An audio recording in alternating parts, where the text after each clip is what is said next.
Se você, assim como eu, também é fã do Doutor Estranho e sempre se perguntou por que depois do acidente ele nunca mais poderia operar na vida, todos os tipos de dano que ele sofreu com o acidente e principalmente se algum tratamento que a gente conhece na vida real poderia fazer ele operar novamente, vem comigo que eu vou te contar tudo isso nesse vídeo.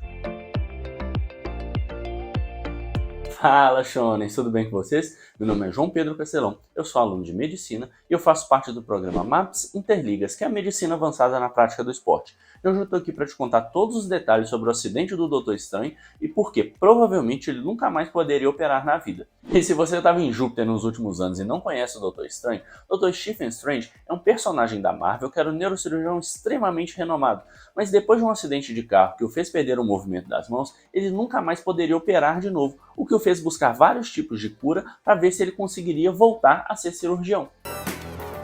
Bom, Shonens, para entender direito as consequências do acidente, vamos entender primeiro quais tipos de dano ele sofreu. Assim que ele acorda, a melhor amiga dele fala com ele que ele passou por 11 horas de cirurgia, foram colocados 11 pinos nas duas mãos, ele rompeu múltiplos ligamentos e sofreu danos severos nos nervos. Mas o que isso quer dizer pra gente? Vamos começar falando dos pinos nas mãos. Se você já quebrou algum osso ou conhece alguém que quebrou algum osso, sabe que não é só colocar gesso que ele vai cicatrizar de qualquer jeito. Você primeiro precisa realinhar as duas metades do osso que está quebrado na posição anatômica correta e depois estabilizar aquela fratura para que os ossos consigam cicatrizar na posição correta para que a pessoa volte até a mobilidade que ela tinha antes. Se você não realinhar o osso e fizer ele cicatrizar da maneira correta, a pessoa perde a função daquela parte do corpo. É mesmo? Bom, agora nós vamos entender quais ossos da mão ele poderia ter quebrado.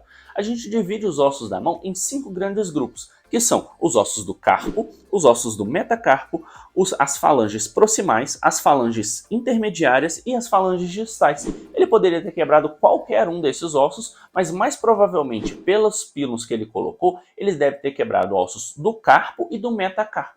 Tá bom, João Pedro, mas quais as consequências desses danos ósseos? Quase nenhuma, jovem. Nesse caso do Doutor Estranho, os danos nos ossos dele seriam os mais fáceis de serem revertidos.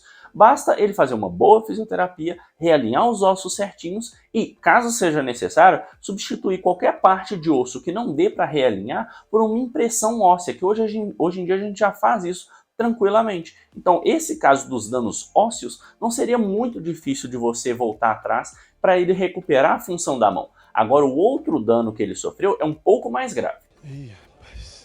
Agora a gente vai falar de outro tipo de dano que ele sofreu, que são os danos ligamentares. Basicamente, o ligamento é uma matriz de tecido conjuntivo fibroso que junta uma articulação na outra ou dá estabilidade para alguma parte do nosso corpo. No caso das mãos, nós temos vários ligamentos nela para fazer com que os ossos do metacarpo, principalmente, fiquem juntos para a gente ter essa coordenação fina nos movimentos para que os ossos não fiquem sambando de um lado para o outro. No caso dele, como ele teve múltiplos ligamentos rompidos, caso ele permanecesse com esses ligamentos rompidos, ele não conseguiria fazer esse movimento mais simples de pinça, ou esses movimentos mais delicados, porque os ossos dele ficariam sambando para um lado e para o outro, o que faria ele perder a coordenação desses movimentos. Tá, João Pedro, mas esse tipo de dano também é fácil de ser revertido? Também é fácil de ser revertido, jovem. A gente tem várias técnicas para dar mais estabilidade para articulações que perderam ligamentos que seriam os ligamentos naturais. Desde técnicas de pino, que a gente coloca um pino e um parafuso de um lado no outro para dar estabilidade, que originalmente era feita pelo ligamento, até enxertos de cadáver com o ligamento que era de uma outra pessoa para fazer a função do ligamento que você perdeu. Agora a gente vai falar de longe dos piores danos que ele sofreu com esse acidente, que foram os danos nervosos. Basicamente, os nervos controlam os músculos através de um terminal entre um nervo e um músculo e uma placa que a gente chama de placa motora. O impulso, a sinapse, vem do nervo até chegar no músculo, que geralmente é controlado por neuroreceptores chamados de acetilcolina e que assim que ele cai no músculo, faz o músculo contrair ou relaxar. Basicamente, com o nervo cortado, ele não teria esse estímulo e o músculo ficaria com o que a gente chama de paralisia flácida, que basicamente é um músculo que não contrai nem relaxa e fica o tempo todo em um estado relaxado. Com o passar do tempo, com a pessoa que perde esse tipo de movimento, o músculo encurta porque ele atrofia e a pessoa sofre uma contratura muscular naquele local, caso ela perca permanentemente o movimento daquele local que ela sofreu dano nervoso. E caso passasse muito tempo desde o acidente, e principalmente se ele não fizesse fisioterapia, ele teria uma contratura muscular tão severa que ele nunca mais conseguiria utilizar os movimentos das mãos. Mas provavelmente o Doutor Estranho não deve ter rompido nenhum grande nervo. Ele deve ter rompido nervos periféricos, nervos menores, que controlam músculos menores da mão, mas que são extremamente necessários para a coordenação fina das mãos. Quando você quer, por exemplo, tocar piano, ou no caso dele, fazer uma neurocirurgia, você precisa de uma coordenação extremamente delicada entre todos os movimentos dos músculos das mãos para conseguir executar a função que você está querendo. É verdade. E pode não parecer, mas um simples ato como, por exemplo, de abotoar uma camisa envolve mais de 32 músculos diferentes tendo que trabalhar em sincronia para você conseguir realizar esse ato. Agora, pela fisioterapia que ele estava fazendo, ele provavelmente rompeu mais nervos que controlam os extensores dos dedos. Nós temos dois grandes grupos de movimento em relação aos dedos, que são o movimento de flexão e o movimento de extensão. Pela fisioterapia que dá para ver nesse vídeo, ele está treinando os extensores. Então, provavelmente foram os grupos musculares mais lesados no acidente, o que faz todo sentido pelo tipo de impacto que ele teve.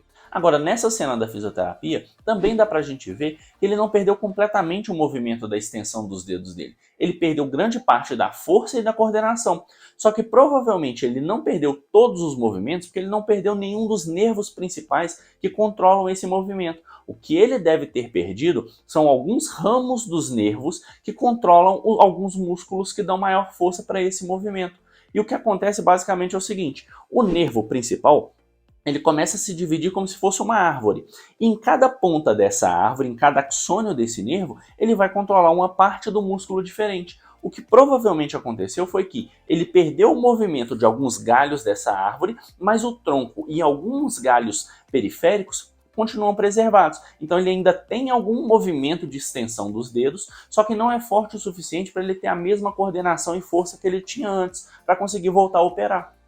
Tá bom, João Pedro, para de me enrolar. Na vida real, tem algum tratamento que a gente conhece que poderia funcionar para reverter o quadro dele?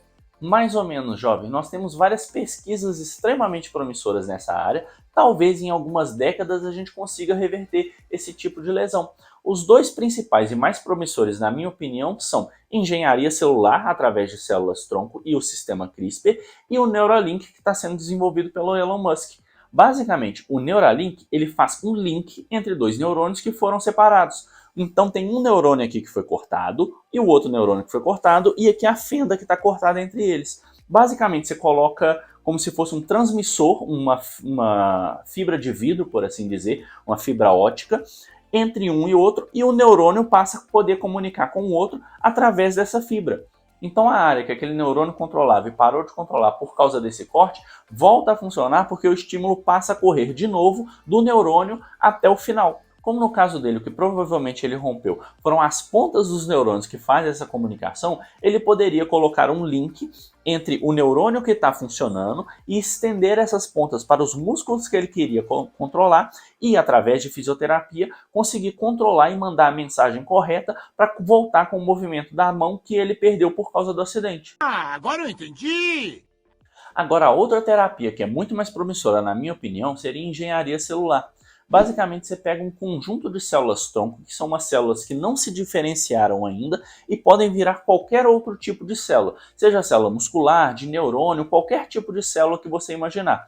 Você usa um sistema que chama CRISPR-Cas9, que é basicamente um editor genético. Então o que você faria seria usar o sistema CRISPR para modificar o DNA dessas células-tronco e injetar essas células-tronco na região que ele perdeu os neurônios. As células-tronco vão se diferenciar em neurônios e provavelmente refazer os links neuronais que ele perdeu, voltando com a mobilidade que ele tinha na região.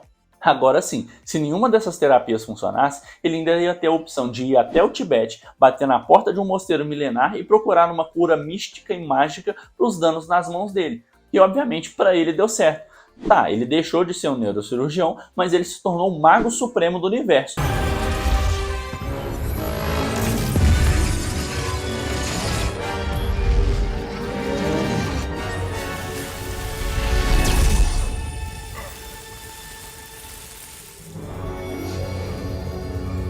não sei vocês, mas eu gostaria de deixar de ser neurocirurgião se eu fosse virar um mago supremo do universo. E você, qual preferiria? Ser o maior neurocirurgião do planeta ou ser o mago supremo do universo? Deixa aqui nos comentários para eu saber. Então é isso, Shone. Eu espero de coração que você tenha gostado desse vídeo. Eu adorei trazer todos esses fatos sobre o machucado do Doutor Estranho. Se você gosta desse tipo de vídeo, deixa aqui embaixo nos comentários sugestões de próximos vídeos ou deixa seu like nesse vídeo que é para eu continuar trazendo esse tipo de conteúdo para o canal.